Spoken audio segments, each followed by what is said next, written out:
Dear students, अब हम next question देखते हैं, नेक्स्ट एग्जाम्पल इसका एग्जाम्पल नंबर 4।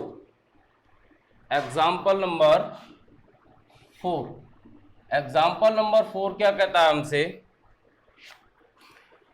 एग्जाम्पल नंबर 4 कह रहा है निम्न वक्र के लिए ds dt ज्ञात कीजिए।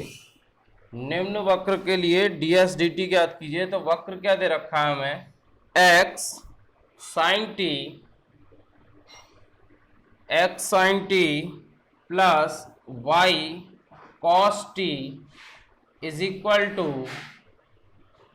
f dash t।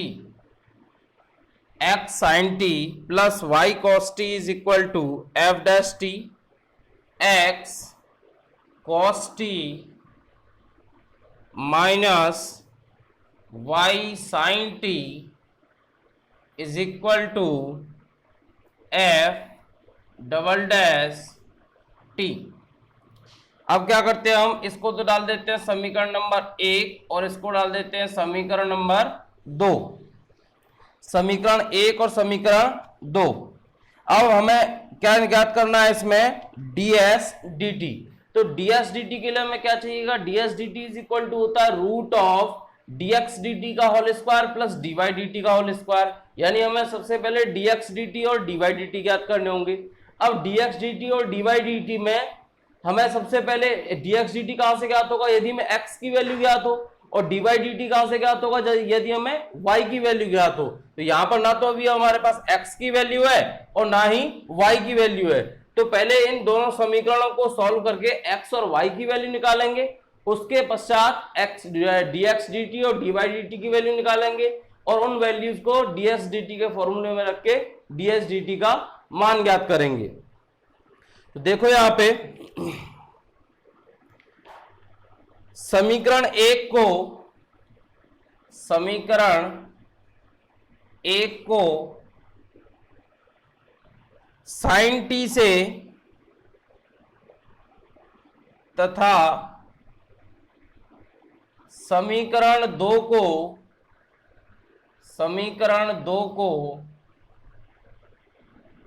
cos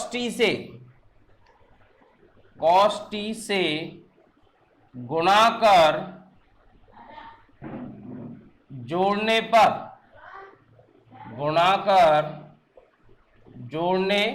पर तो समीकरण 1 को पहले किससे गुणा करना है? sin t से गुणा करना है। तो करें जरा। तो ये x sin t यानी x sin square t plus y sin t cos t is equal to किससे गुणा करा? समीकरण 1 को sin t से, तो f dash t sin t। समीकरण 2 को किससे गुणा करना है? cos t से गुणा करना है। तो करो cos t से गुणा। तो x cos square t minus y sin t cos t is equal to f double dash t। इसको भी cos t से गुणा करें तो क्या हो जाएगा? f double dash t cos t। जोड़ दो दोनों को, ये तो कैंसिल। ये देखो x sin square t plus x cos square t is equal to f dash t sin t plus f double dash t cos t। अब इन दोनों में से x कॉमन, ये डाल दो। आपका x कॉमन ले लिया तो क्या बचा अंदर? sin square t plus cos square t is equal to f dash t sin t plus f double dash t cos t। अब sin square t plus cos square t क्या हो गया? 1। तो x इज इक्वल टू क्या आ गया अपने पास? f dash t sin t plus f double dash t cos t। F dash T sine T plus F double dash T cos T, इसे क्या डालते हैं हम, समीकरण नंबर 3। अब वापस से हमें किसका मान निकालना है, y का मान निकालना है। तो y का मान निकालने के लिए क्या करें, समीकरण 2 को तो कर दें साइन टी से गुणा, और समीकरण 1 को कर दें कॉस टी से गुणा, और आपस में घटा दें। तो समीकरण 1 को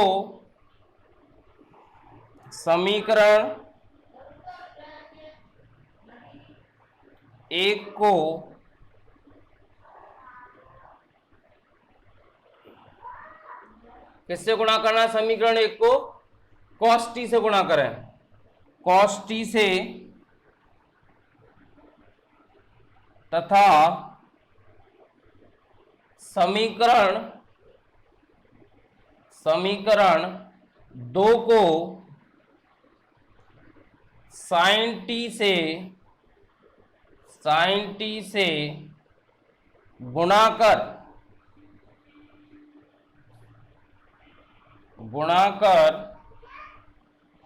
घटाने पर, अब समीकरण 1 को cos t से गुणा करें तो x sin t cos t और plus y cos square t is equal to f dash t cos t। समीकरण 1 को cos t से गुणा कर दिया। अब समीकरण 2 को करो sin t से गुणा, समीकरण 2 को sin t से गुणा करें तो x sin t cos t minus y sin square t is equal to f double dash t, इसे sin t से गुणा कर रहे हैं तो क्या हो जाएगा, f double dash t sin t, f double dash T sine T.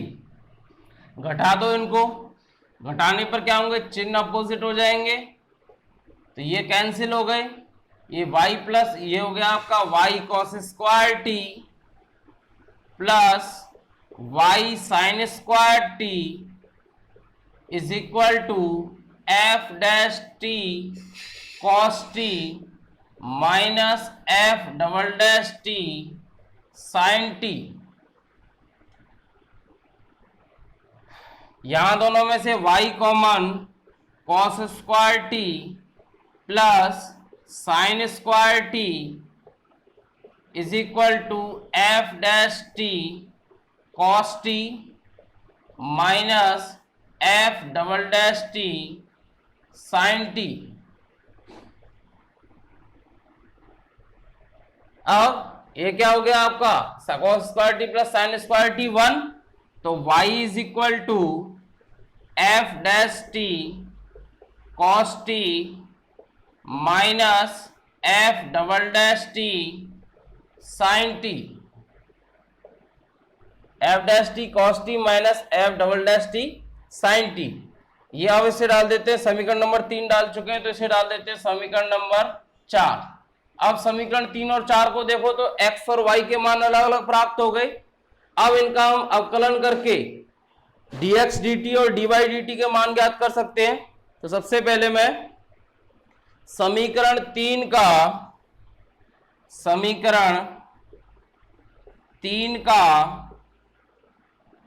t के सापेक्ष अवकलन करने पर, समीकरण 3 का t के सापेक्ष अवकलन करने पर, तो समीकरण 3 का t के सापेक्ष अवकलन करेंगे तो लेफ्ट हैंड साइड में तो हो जाएगा dx dt। अब देखो राइट हैंड साइड में इन दोनों जगहों पर कौन सा फॉर्मूला लगेगा, u into V. u into V में यानी f dash T as it is cos T का क्या हो जाएगा, माइनस का साइन टी, कॉस टी का क्या हो जाएगा, माइनस का नहीं, कॉस टी नहीं, पहले साइन टी ही है, पहले साइन टी है, F dash T as it is sine t का cos T plus sine t as it is f dash T का क्या हो जाएगा, f double dash t, f dash T cos T plus sine T F double dash t. अभी केवल पहली वाली term का डिफरेंशिएशन हुआ है अवकलन, अब दूसरी वाली टर्म का करेंगे, plus F double dash T cos T का क्या हो जाएगा, माइनस का sine t minus sine T, अब की बार cos t as it is, और एफ डबल डैश टी का क्या हो जाएगा, f triple dash t, f dash T cos T plus sine T F double dash t. अब देखो यहां पर माइनस है, माइनस के sine T F double dash T, ये प्लस के sine T F double dash T, ये दोनों कैंसिल, तो dx dt अपने पास क्या निकल के आ गया, dx dt is equal to, ये है अपना F dash T cos T plus F double dash T cos T, ये क्या निकल के आ गया अपने पास, dx dt। अभी अपन क्या निकालना है अपने को, dy dt, और वो कहां से निकलेगा, समीकरण 4 का अवकलन करके, समीकरण 4 का अवकलन करेंगे। फिलहाल इसका स्क्रीनशॉट लें, फिर हम आगे बढ़ते हैं।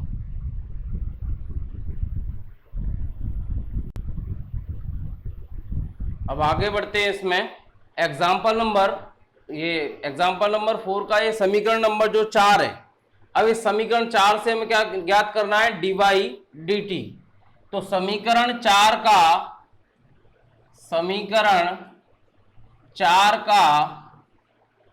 t के सापेक्ष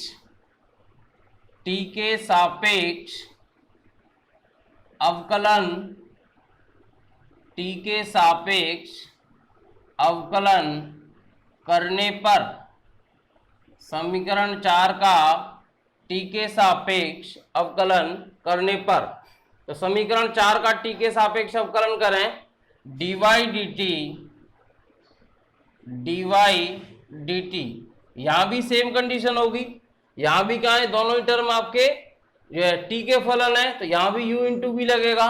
तो सबसे पहले f dash T as it is cos T का minus sine T plus sine t as it is f dash T का f double dash t, F double dash t. अब माइनस यहां पर भी u इंटू भी लगाएंगे, तो f double dash T as it is sine t का cos T plus sine t as it is f double dash T का f triple dash T, यानी dy dt सॉल्व करें ऐसे आगे, तो dy dt is equal to minus के f dash T sine t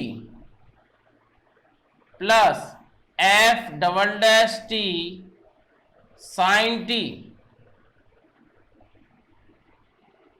minus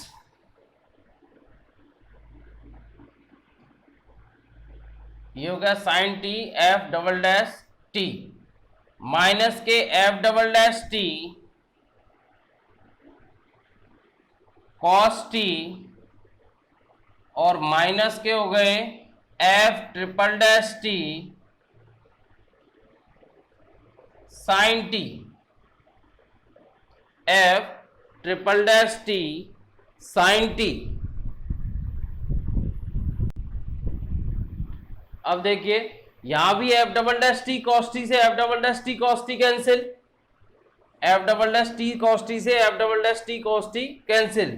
अब देखो dy dt is equal to क्या आ गया, dy dt is equal to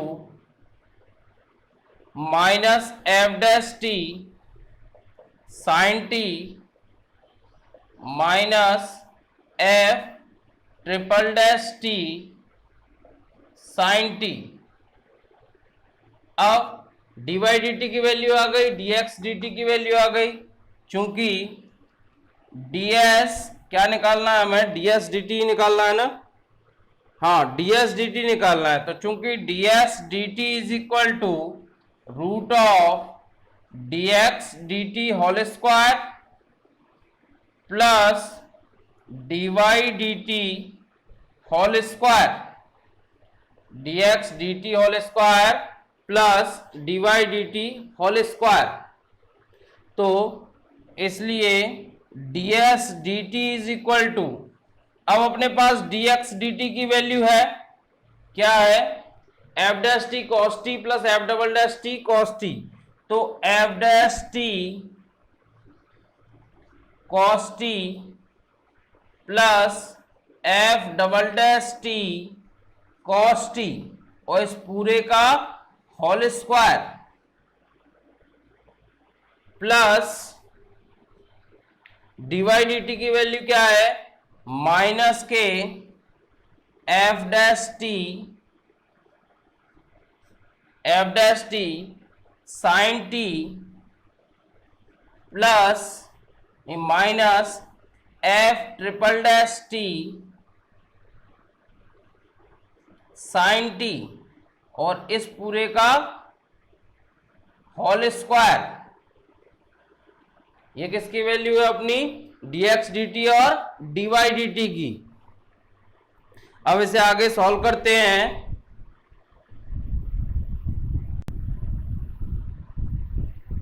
solve करें इसे आगे, तो ds dt is equal to ds dt is equal to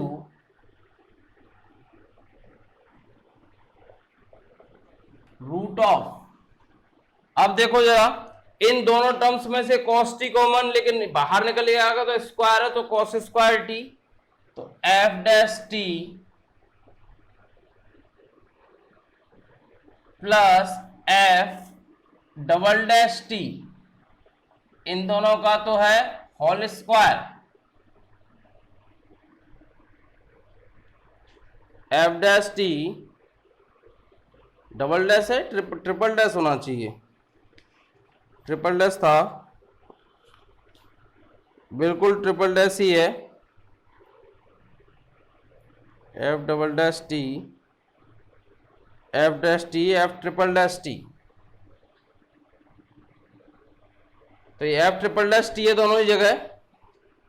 तो यहां से कॉस टी कॉमन आ गया, तो क्या निकल के आ गया, F dash T plus F triple dash T cos square T, cos square T plus, यहां देखो इन दोनों टर्म्स में से माइनस साइन टी कॉमन आ सकता है, और माइनस साइन टी का जब होल स्क्वायर होगा तो क्या हो जाएगा, प्लस का साइन स्क्वायर टी।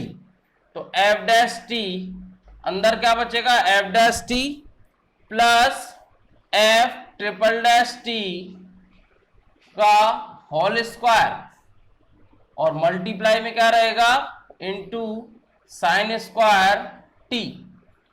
अब देखो इन दोनों टर्म्स में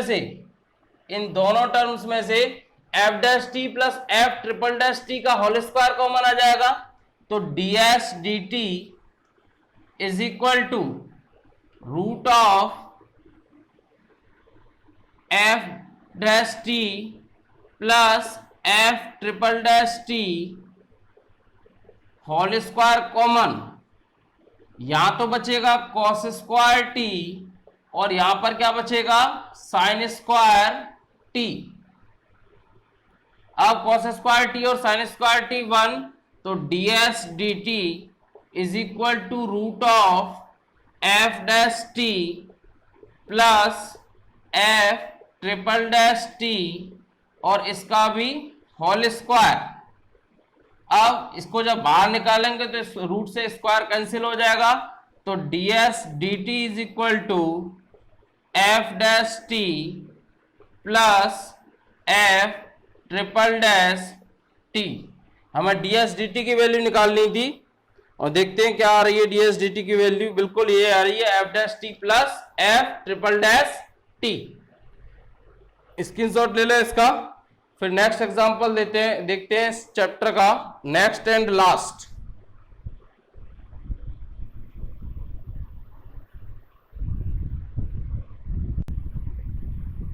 नेक्स्ट एग्जांपल है हमारा एग्जांपल नंबर 5। एग्जांपल नंबर 5 क्या कहता है, किसी भी वक्र के लिए सिद्ध कीजिए। ए ऑप्शन दे रखा है ds D theta is equal to ds D theta is equal to are square upon P. ds D theta is equal to are square upon P. हम जानते हैं किसी भी वक्र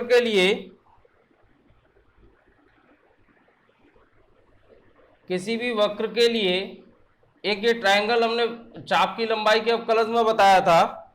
ये है आपका dr, ये है डी थीटा और ये है ds और ये है r डी थीटा, ये बताया था आपको। और ये एंगल बताया था आपको फाई। तो यहां से हम साइन फाई चित्र से sine phi is equal to क्या हो जाएगा, देखो लंब बटे कर्ण यानी R D theta upon DS, R D theta upon DS. अब चूंकि P इज इक्वल टू ध्रुव से स्पर्श रेखा पर डाले गए लंब की लंबाई क्या होती है, आर साइन फाई। तो P is equal to r sine phi की value r D theta d s. तो P is equal to are square d theta d s या डी थीटा डीएस या P upon r square is equal to d theta d s या d theta d s is equal to P upon r square. अब हमें क्या निकालना है, ds D theta. तो क्या करें, इसका व्युत्क्रम कर दें। व्युत्क्रम करने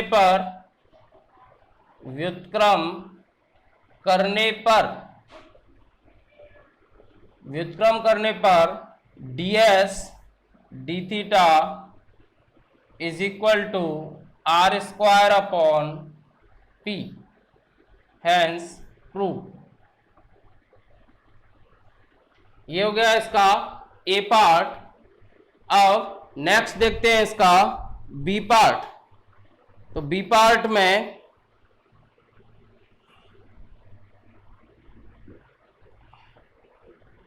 क्या दिया हुआ है, देखो इसमें आर अपॉन यानी ds dr is equal to R upon root of are square minus P square. तो हम क्या करते हैं, इसमें RHS ले लेते हैं। तो RHS is equal to R upon root of are square minus P square. अब P क्या होता है, ध्रुव से स्पर्श रेखा पर स्पर्शी पर डाले गए लंब की लंबाई। चूंकि P is equal to r sine phi, P is equal to r sine phi. तो देखो यहां पर r upon root of are square minus r square sine square phi. अब आर अपॉन रूट ऑफ, इन दोनों टर्म्स में से r square common, 1 minus sine square phi या r upon root of are square 1 minus sine square phi क्या हो जाएगा, cos square phi या आर इज इक्वल जो है आर अपॉन रूट में से इन दोनों टर्म्स को बाहर निकालना है, दोनों के क्या है स्क्वायर है, तो क्या रह जाएंगे आर कॉस फाई। आर से आर कैंसिल, क्या बचेगा 1/cos फाई। अब देखो चित्र से cos phi is equal to क्या हो जाएगा, आधार अपॉन कर्ण, क्योंकि चित्र से cos phi is equal to क्या हो जाएगा, आधार अपॉन कर्ण, यानी dr ds। तो 1/dr ds, और ds ऊपर चला जाएगा तो क्या हो जाएगा, ds dr is equal to LHS। यही प्रूफ करना है हमें। देख लो आपका example number A, example number 5 का ए एंड एग्जाम्पल नंबर 5 का बी, दोनों ही पार्ट आपके सामने सॉल्व हो गए। अब ये आपका यूनिट फर्स्ट में 3 चैप्टर्स हैं, तो हम उनमें से 2 चैप्टर सॉल्व करेंगे। यूनिट फर्स्ट में 3 चैप्टर्स हैं, उनमें से 2 चैप्टर सॉल्व करेंगे। तो फर्स्ट चैप्टर आपका यहाँ खत्म होता है, पैरेलल इक्वेशन, पदिक समीकरण और चाप की लंबाई के अवकलज। नेक्स्ट सेकंड चैप्टर आता है नेक्स्ट आपका एसिम्पटोट्स है आपका।